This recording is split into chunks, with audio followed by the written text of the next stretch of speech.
Good afternoon, dear students.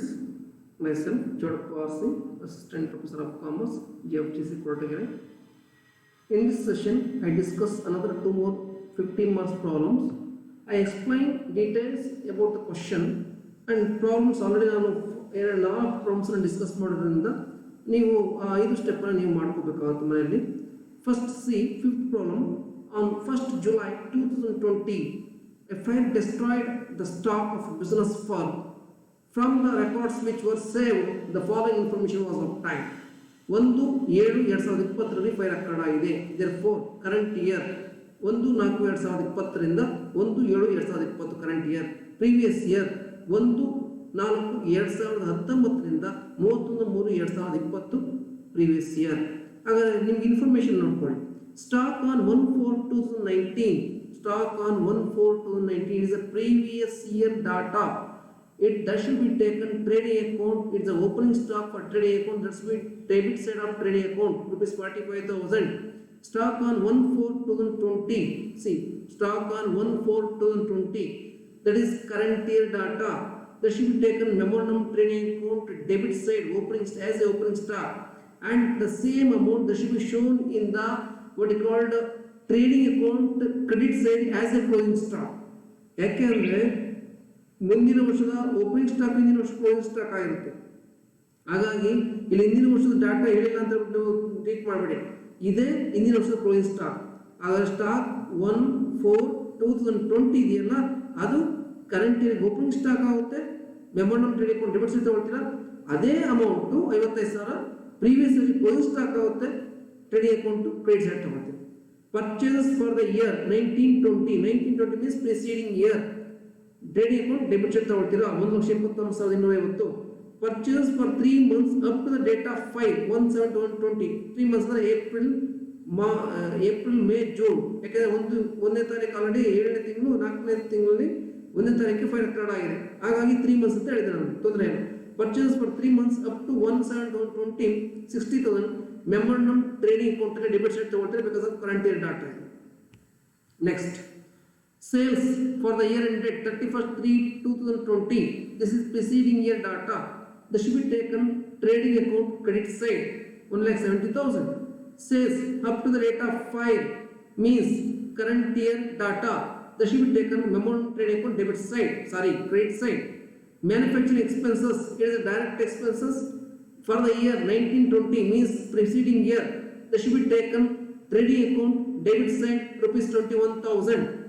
Same manufacturing expense for 3 months up to 1/7/2020 rupees what ಅವನು ಕೊಟ್ಟಿಲ್ಲ, ನೀವು fight ಮಾಡ್ಕೋಬೇಕು. ಯಾಕೆಂದ್ರೆ ಹಿಂದಿನ ವರ್ಷ ಮ್ಯಾನುಫ್ಯಾಕ್ಚರಿಂಗ್ ಎಕ್ಸ್ಪೆನ್ಸ್ ಏನಿತ್ತು 21,000 ಇತ್ತು, ಅದನ್ನು ಟ್ರೇಡಿಂಗ್ ಅಕೌಂಟ್ ಡೆಬಿಟ್ ಸೈಡ್ ತಗೊಂಡು.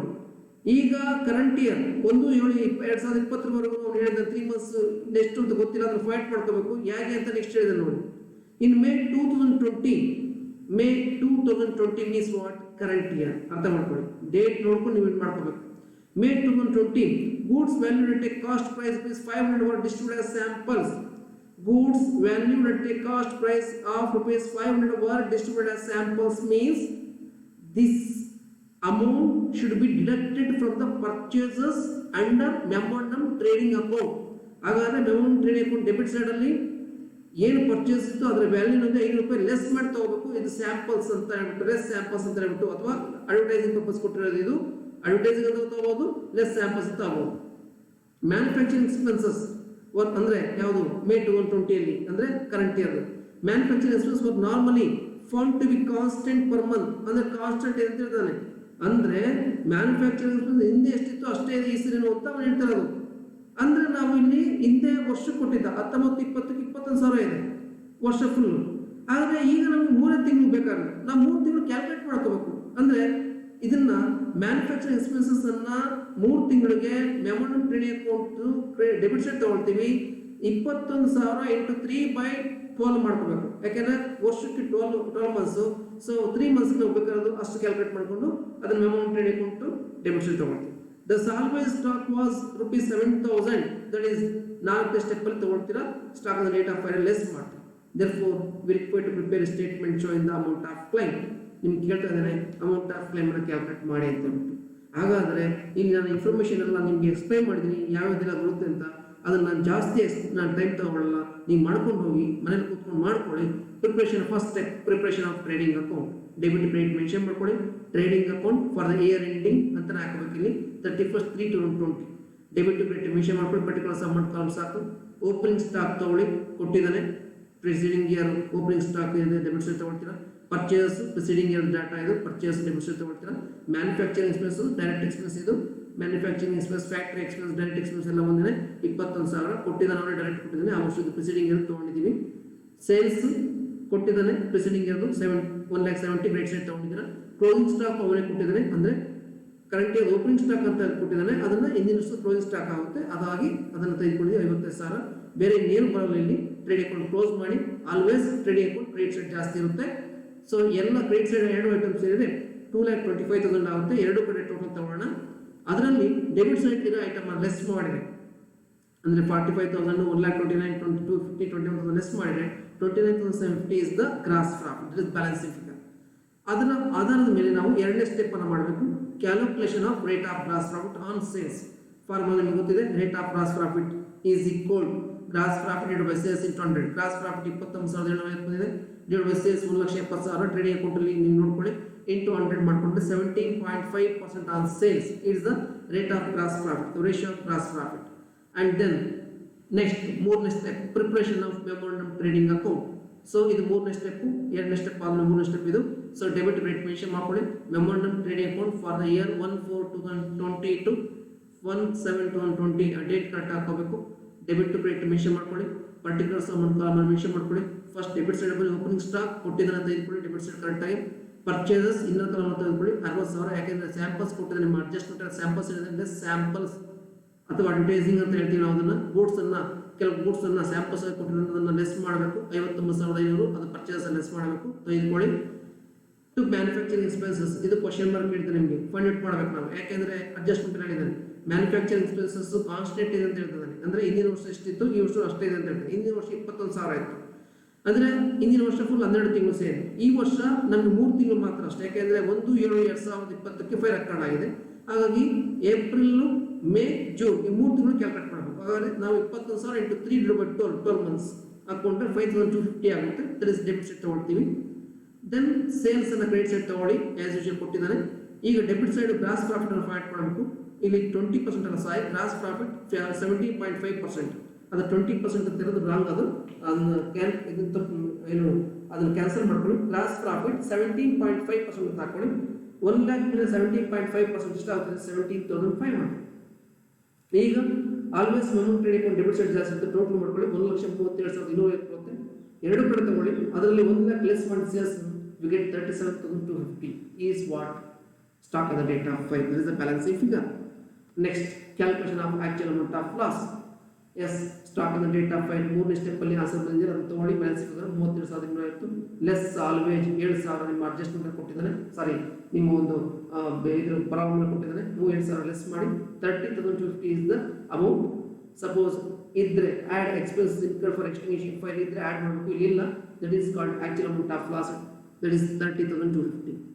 Then calculation of amount of claim. So in this problem actually no policy amount kottilla, therefore when the policy amount is does not given in the problem, automatically the amount of claim will be the same as actual amount of loss, that is 30,250.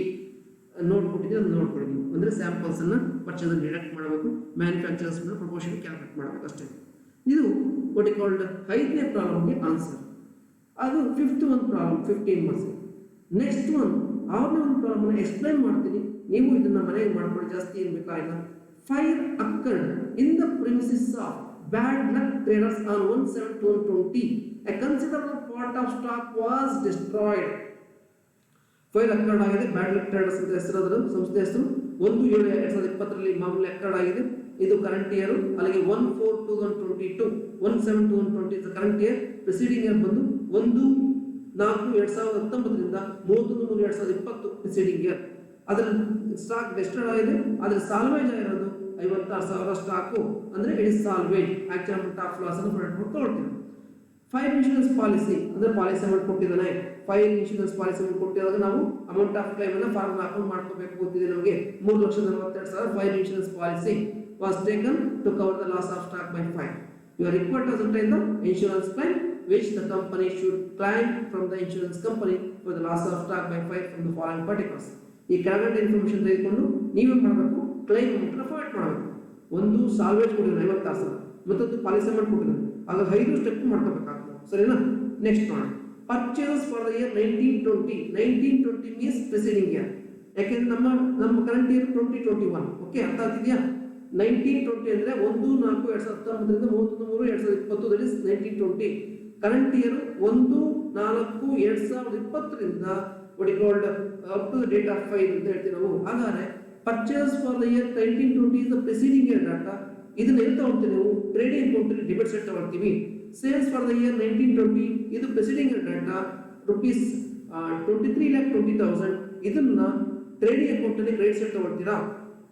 Purchase from 1/4/2022 to the date of 5 rupees 3,64,000. ಇದು current year data, ಇದನ್ನ memorandum trading account ಅಲ್ಲಿ debit side ತಗೊಳ್ತೀವಿ.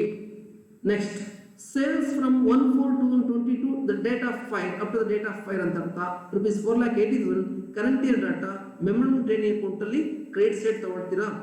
Stock on 1/4/2019 it is a previous year data, the preceding year data that should be taken as the opening stock in trading account debit side. And stock on 31/3/2020 it is a preceding year data, stock that is closing stock trading account credit side ತಗೊಳ್ತೀರಾ. where is the closing stock in the preceding year, that should be opening stock in the current year. Therefore ಈ 4,84,000ನ ನಾವು ಯಾವ ರೀತಿ trading account credit side ತೋರಿಸ್ತೀವಿ as a closing stock ಆಗಿ, ಅದೇ ರೀತಿ opening stock ಆಗಿ ಅದನ್ನ ಮೆಮೊರಂ ಟ್ರೇಡಿಂಗ್ ಅಕೌಂಟ್ ಅಲ್ಲಿ ಡೆಬಿಟ್ ಸೈಡ್ ತಗೋಬೇಕು. ವೇಜಸ್ ಪೇಡ್ ಡ್ಯೂರಿಂಗ್ 1920 ಇಂದಿನ ವರ್ಷದ್ದು preceding year data trading account ಅಲ್ಲಿ ಡೆಬಿಟ್ ಸೈಡ್ ತಗೊಳ್ತೀರಾ. Wages paid during 1/4/2022 up to the date of 5 means current ಇಯರ್ದು 36,000. ಇದನ್ನ ನೀವೆಲ್ಲ ತೆಗೆದುಕೋಬೇಕು ಅಂದ್ರೆ memorandum trading account debit side ತಗೋಬೇಕು. ಮತ್ತೆ ಕೆಲವೊಂದು ಅಡಿಷನಲ್ ಇನ್ಫಾರ್ಮೇಶನ್ ಇದೆ ನೋಡಿ. ಫೈರ್ ಆಲ್ಸೋ ಬ್ರೋಕ್ ಔಟ್ 31/3/2020 ಅಂದ್ರೆ ಇಂದಿನ ವರ್ಷನೂ ಫೈರ್ ರೆಕಾರ್ಡ್ ಆಯಿತು ಅಂತ ಹೇಳಿದ್ರೆ, ಈ ವರ್ಷ ಫೈರ್ ರೆಕಾರ್ಡ್ ಡೇಟಾ ಕೊಟ್ಟಿದ್ದಾರೆ, ಇಂದಿನ ವರ್ಷನೂ ಫೈರ್ ರೆಕಾರ್ಡ್ ಆಗಿತ್ತು. And destroy stock estimated cost rupees 1 lakh. ಇಂದಿನ ವರ್ಷನೂ ಫೈರ್ ರೆಕಾರ್ಡ್ ಆಯಿತು, ಆಗ ಏನು ಸ್ಟಾಕ್ ಡೆಸ್ಟ್ರಾಯ್ಡ್ ಆಯಿತು ಅಂತ ಎಸ್ಟಿಮೇಟ್ ಮಾಡಿದ್ವಿ ಅಂದ್ರೆ 1 lakh worth of stock destroyed ಆಯಿತು ಅಂತ ಹೇಳ್ತಾರೆ. ಅಂದ್ರೆ ಇದು ಇಂದಿನ ವರ್ಷದ ಪ್ರಿಸೀಡಿಂಗ್ ಇಯರ್ ಸ್ಟಾಕ್ ಡೆಸ್ಟ್ರಾಯ್ಡ್. ಹಾಗಾದ್ರೆ ಇದನ್ನ ಎಲ್ಲಿ ತೆಗೆದುಕೋಬೇಕಪ್ಪ ಅಂದ್ರೆ ಟ್ರೇಡಿಂಗ್ ಅಕೌಂಟ್ ಅಲ್ಲಿ ಕ್ಲೋಸಿಂಗ್ ಸ್ಟಾಕ್ ತೆಗೆದುಕೊಳ್ತೀರಲ್ಲ ಅದರ ಕೆಳಗೆ ತೆಗೆದುಕೋಬೇಕು. ಸ್ಟಾಕ್ ಅಂದ್ರೆ ಡೇಟ್ ಆಫ್ 5 ಯಾವಾಗ? ಇಂದಿನ ವರ್ಷದ್ದು. ಟ್ರೇಡಿಂಗ್ ಅಕೌಂಟ್ ಅಲ್ಲಿ ಕ್ಲೋಸಿಂಗ್ ಸ್ಟಾಕ್ ತಗೊಳ್ತೀರ ಅಲ್ಲಿ ತೆಗೆದುಕೋಬೇಕು ಕ್ರೆಡಿಟ್ ಸೈಡು ಅಷ್ಟೇನೆ. There was a practice in the concern to value the stock at cost less 10%, but all of a sudden this practice was changed and stock on 31/3/2020 was valued at cost plus 10%. ಅಂದ್ರೆ firm ಅಲ್ಲಿ ಒಂದು practice ಇದೆ ಅಂತ, ಏನಪ್ಪಾ ಅಂದ್ರೆ ತನ್ನ firm ತನ್ನ stock ಅನ್ನ ಆಲ್ವೇಸ್ 10% ಕಡಿಮೆ ತೋರಿಸ್ತಾ ಇದೆ ಅಂತ. ಅಂದ್ರೆ ಅರ್ಥ ಮಾಡ್ಕೊಳ್ಳಿ, 100 ರೂಪಾಯಿ ಸ್ಟಾಕ್ ಇದ್ರೆ 90 ರೂಪಾಯಿ ತೋರಿಸುತ್ತೆ ಯಾವ್ದ್ರಲ್ಲಿ ಬುಕ್ಸ್ ಆಫ್ ಅಕೌಂಟ್ಸ್ ಅಲ್ಲಿ. ಹಾಗಾದ್ರೆ ನಾವು ಇವಾಗ ಏನ್ ಮಾಡಬೇಕು, ನಾವು 100 ರೂಪಾಯಿ ತೋರಿಸ್ಬೇಕು. ಅದನ್ನ ಹೆಂಗ್ ತೋರಿಸ್ಬೇಕು ಅಂತ ಹೇಳ್ತೀವಿ. ಇವಾಗ ನೋಡಿ 10% ಲೆಸ್ ಅಂದ್ರೆ ಅಲ್ಲಿಗೆ 90 ರೂಪಾಯಿ ತೋರಿಸ್ತಾ ಇದೆ. ಅಲ್ಲಿಗೆ ನಾವೇನ್ ಮಾಡಬೇಕು, ಸ್ಟಾಕ್ ಅಂದ್ರೆ ಓಪನಿಂಗ್ ಸ್ಟಾಕ್ ಇಂಟು 100% ತೋರಿಸ್ಬಿಟ್ಟು ಡಿವೈಡ್ ಬೈ 90 ಮಾಡ್ಕೋಬೇಕು ಲೆಸ್ ಇದ್ದಾಗ. ಬಟ್ ಮತ್ತೆ ನೋಡಿ ಕಂಟಿನ್ಯೂ ಆಗುತ್ತೆ. But all of a sudden this practice was change. ಅಂದ್ರೆ ಈ ಪ್ರಾಕ್ಟೀಸ್ ಏನು ಲೆಸ್ 10% ತೋರಿಸೋದು ಇದು ಸಡನ್ ಚೇಂಜ್ ಆಗಿದೆ. Stock on 31/3/2020 was valued at cost plus 10%. ಸಿ 31/3/20ಕ್ಕೆ ಈ ಪ್ರಾಕ್ಟೀಸ್ ಲೆಸ್ 10% ತೋರಿಸೋ ಪ್ರಾಕ್ಟೀಸ್ ಚೇಂಜ್ ಆಗಿ ಪ್ಲಸ್ ಕಾಸ್ಟ್ ಪ್ಲಸ್ 10% ತೋರಿಸ್ತಾನೆ. ಅಂದ್ರೆ ಪ್ಲಸ್ ಅಂದ್ರೆ 100 ರೂಪಾಯಿ ತೋರಿಸೋದಕ್ಕೆ 110 ರೂಪಾಯಿ ತೋರಿಸ್ತಾ ಇದ್ದಾನೆ.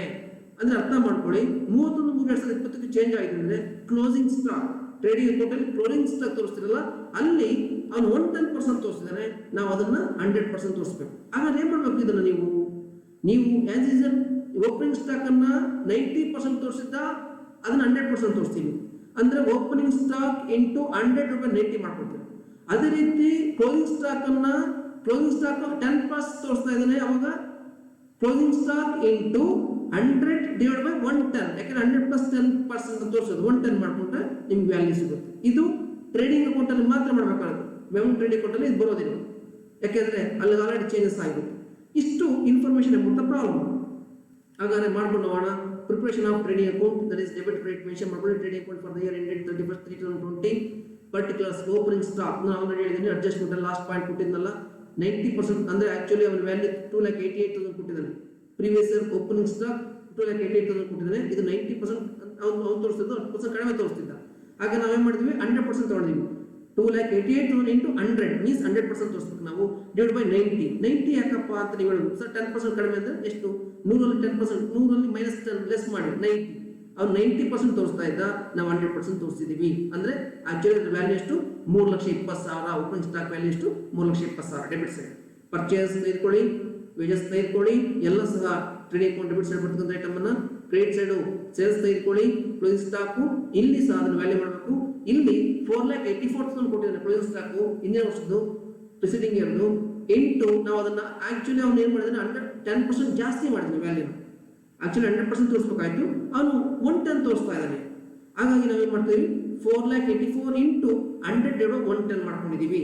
That is actual value of the closing stock ಎಷ್ಟು 4,40,000. ಇವೆರಡು ನಿಮ್ಗೆ very important. Opening stock closing stock ಇದು ಕರೆಕ್ಟಾಗಿ ನೋಡ್ಕೊಂಡು by stock destroyed by fire. ಅಲ್ಲಿಗೆ ಇಷ್ಟೆಲ್ಲ ಆದಮೇಲೆ ನಿಮಗೆ ವೆರಿ ಇಂಪಾರ್ಟೆಂಟ್ ಇನ್ನೊಂದು ಪಾಯಿಂಟ್ ಇದೆ, ಸ್ಟಾಕ್ ಡಿಸ್ಟ್ರಾಯ್ಡ್ ಬೈ ಫೈರ್ ಅಂದರೆ ಅವ್ನು ಹೇಳಿದ ಅಡ್ಜಸ್ಟ್ಮೆಂಟ್ ಅಲ್ಲಿ ಹಿಂದಿನ ವರ್ಷನೂ ಸಹ ಮಾರ್ಚ್ 2020ಕ್ಕೆ ಏನು ಸ್ಟಾಕ್ ಡಿಸ್ಟ್ರಾಯ್ಡ್ ಆಗಿತ್ತು ಅದನ್ನ ವ್ಯಾಲ್ಯೂ ಮಾಡಿದ್ವಿ ಅಂತ ಹೇಳ್ತಿದ್ದಾನೆ. ಅದರ ವ್ಯಾಲ್ಯೂ ತಗೋಬೇಕು, ನಾವು ಏನು ಮಾಡೋಕ್ಕಲ್ಲ, ಅದನ್ನ ತಗೊಳ್ಳೇಬೇಕು. ಸ್ಟಾಕ್ ಆದ್ರೆ 1,00,000 ಕ್ರೆಡಿಟ್ ಸೈಡ್ ತೋರಿಸ್ಬೇಕು. ಇಷ್ಟೆಲ್ಲ ಆದ್ಮೇಲೆ ಟೋಟಲ್ ಮಾಡಿ ಕ್ರೆಡಿಟ್ ಸೈಡ್ ಜಾಸ್ತಿ ಇರುತ್ತೆ, ಡೆಬಿಟ್ ಸೈಡ್ ಕಡಿಮೆ ಇರುತ್ತೆ. Credit side total amount 28,60,000. ಅದರಲ್ಲಿ ಡೆಬಿಟ್ ಸೈಡ್ ಎಲ್ಲ ಐಟಮ್ ಲೆಸ್ ಮಾಡಿದ್ರೆ ನಮಗೆ 4,64,000 ಬ್ಯಾಲೆನ್ಸ್ ಇಫೆಕ್ಟ್ ಸಿಗುತ್ತೆ. That is gross profit. ಈ ಗ್ರಾಸ್ ಪ್ರಾಫಿಟ್ ಅಂತ ತೆಗೆದುಕೊಂಡು ಎರಡನೇ ಸ್ಟೆಪ್ ಅಲ್ಲಿ ರೇಟ್ ಆಫ್ ಗ್ರಾಸ್ ಪ್ರಾಫಿಟ್ ಅನ್ನು ಕ್ಯಾಲ್ಕುಲೇಟ್ ಮಾಡಿ. Rate of gross profit is equal gross profit by sales into 100 formula. 4,64,000 is the gross profit divided by 23,20,000 sales. ನಿಮ್ಮ trading account ಇಟ್ಕೊಂಡು into 100 ಮಾಡ್ಕೊಳ್ಳಿ. We get 20% on sales. Is the what you called this is rate of gross profit. And next, preparation of memorandum trading account. So as usual, memorandum trading account for the year 1/4/2020 to 1/7/2020 debit credit mention ಮಾಡ್ಕೊಳ್ಳಿ. Opening stock ಇಂದಿನ ವರ್ಷದ closing stock, ಮುಂದಿನ ವರ್ಷ opening stock 4,40,000. ಎಲ್ಲಿ ನಿಮ್ಮ trading account ಅಲ್ಲಿ credit side ತೋರಿಸಿದ್ರಲ್ಲ that is closing stock, ಇಲ್ಲಿ ತಗೊಂಡಿದ್ದೀವಿ. ಮತ್ತೆ ನಾವು ಇಲ್ಲಿ ಕನ್ವರ್ಷನ್ ಮಾಡೋ ಅವಶ್ಯಕತೆ ಇಲ್ಲ. ಟ್ರೇಡಿಂಗ್ ಅಕೌಂಟ್ ಅಲ್ಲಿ ಮಾತ್ರ 10% ಲೆಸ್ ಅಥವಾ ಏನೋ ಮಾಡ್ಕೊಂಡಿದ್ದೀವಿ, ಅದಲ್ಲೇ ಮೆಮೊರಿ ಟ್ರೇಡಿಂಗ್ ಅಕೌಂಟ್ ಬೇಕಾಗಿಲ್ಲ, ಯಾಕಂದ್ರೆ ಅಲ್ಲಿ ಆಲ್ರೆಡಿ ನಾವು ಟ್ರೇಡಿಂಗ್ ಅಕೌಂಟ್ ಅಲ್ಲಿ ಮಾಡಿದ್ದೀವಿ. ಹಾಗಾಗಿ ಅದನ್ನ ತೆಗೆದುಕೊಳ್ಳಿ. ಪರ್ಚೇಸ್ ತೆಗೆದುಕೊಳ್ಳಿ debit side, wages up to the date of fire ತೆಗೆದುಕೊಳ್ಳಿ, ಅವನೇ ಕೊಟ್ಟಿದ್ದಾನೆ. ಅಂಡ್ ಕ್ರೆಡಿಟ್ ಸೈಡ್ ಸೇಲ್ಸ್ ತೆಗೆದುಕೊಳ್ಳಿ, ಅವನೇ ಕೊಟ್ಟಿದ್ದಾನೆ. ಈಗ ಗ್ರಾಸ್ ಪ್ರಾಫಿಟ್ ಅನ್ನು ಫೈಟ್ ಮಾಡಿ ಸೇಲ್ಸ್ ಮೇಲೆ 4,80,000 ಇಂಟು 20 / 100 ಮಾಡ್ಕೊಳ್ಳಿ, 96,000 ಸಿಗುತ್ತೆ. That is gross profit. ಈಗ ಮೆಮೊರಿ ಟ್ರೇಡಿಂಗ್ ಅಕೌಂಟ್ ಕ್ಲೋಸ್ ಮಾಡೋಣ. ಡೆಬಿಟ್ ಸೈಡ್ ಜಾಸ್ತಿ ಇರುತ್ತೆ, 9,36,000 ಎರಡು ಕಡೆ ತಗೊಳ್ಳಿ. ಅದರಲ್ಲಿ ಸೇಲ್ಸ್ ಅನ್ನು ಲೆಸ್ ಮಾಡಿ 4,80,000. We get stock on the date of 5, that is balance figure 4,56,000. Then calculation of actual amount of loss. ಇಲ್ಲಿ stock on the date of 5 ನಿಮ್ಗೆ ಗೊತ್ತಿದೆ. 4ನೇ ಸ್ಟೆಪ್ ಅಲ್ಲಿ ಬಂದಂತ ಆಸಕ್ತಿ ತೆಗೆದುಕೊಳ್ತೀರಿ. ಬ್ಯಾಲೆನ್ಸ್ ಫಿಗರ್ ಅನ್ನು ಲೆಸ್ ಸಾಲ್ವೇಜ್ ಪ್ರಾಬ್ಲಮ್ ಅಲ್ಲಿ ಕೊಟ್ಟಿದ್ದಾನೆ, ಇದನ್ನ ಆನ್ಸರ್ ಪ್ರಾಬ್ಲಮ್ ಅಲ್ಲಿ ಕೊಟ್ಟಿರ್ತಾನೆ ನೋಡ್ಕೊಳ್ಳಿ. 56,000 ಫಸ್ಟ್ ಗೆ ಕೊಟ್ಟಿದ್ದಾರೆ ಹೇಳಿದ್ದೀನಿ ನಾನು, 4,00,000 ಆಗುತ್ತೆ. Add expenses incurred for extinguishing fire nil, ಇಲ್ಲ 4,00,000 is the actual amount of loss. And come to last step, calculation of amount of claim. ಇಲ್ಲಿ ಅಂಡರ್ ಇನ್ಶೂರೆನ್ಸ್ ಪಾಲಿಸಿ ಅಮೌಂಟ್ ಕೊಟ್ಟಿದ್ದಾರೆ, ಹಾಗಾಗಿ ಅಂಡರ್ ಅವರೇಜ್ ಕ್ಲಾಸ್ ಅಲ್ಲಿ amount of claim is equal policy amount into actual amount of loss divide by stock on the date of 5. 3,42,000 policy amount into 4,00,000 actual amount of loss divide by 4,50,000 stock on the date of 5 ಮಾಡ್ಕೊಂಡ್ರೆ 3 lakh is the actual amount of claim. Istu what you called answers a solution about your problems. Therefore in today's session I discuss 2 50 marks problems. Okay, next I discuss in next sessions I discuss another 2 more 50 marks problems. Thank you.